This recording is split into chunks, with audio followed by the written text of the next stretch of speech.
Si Lord mismo naglagay sa puso ng tao ng eternity na pag namatay ka, namatay ang isang tao from mortality, lilipat siya sa eternity in hell or eternity in heaven. So kaya umiiyak ang lahat dahil merong nagsasabi sa loob mo, hindi pa tapos ang kwento ng buhay mo. Magsisimula pa lang yung walang hanggang kwento ng buhay mo pag namatay ka. Habang ikaw ay mortal, yung kwento ng buhay mo may hangganan.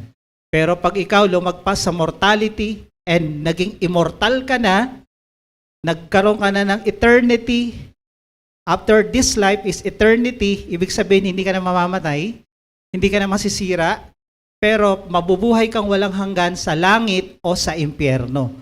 Masaya, masarap sa langit at naghihirap naman sa impyerno. So after death is life of eternity. Siguraduhin natin yung eternity naghihintay sa atin sa heaven. There are only two destinations, heaven or hell.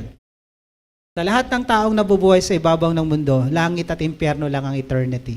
Pareho itong eternity. Nilagay ni Lord yung eternity sa heart ng tao dahil totoong meron sa heaven, eternity, o sa hell, eternity. Pag sinabi eternity, non-stop.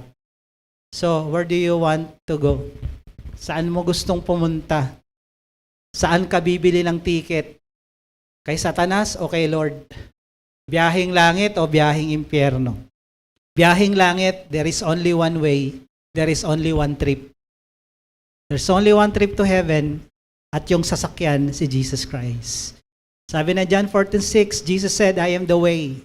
Papuntang langit, ako yung daan. Ako rin yung sasakyan. Walang pupunta sa heaven kung hindi sa akin sasakay, kung hindi sa akin dadaan. There's no other way, only Jesus.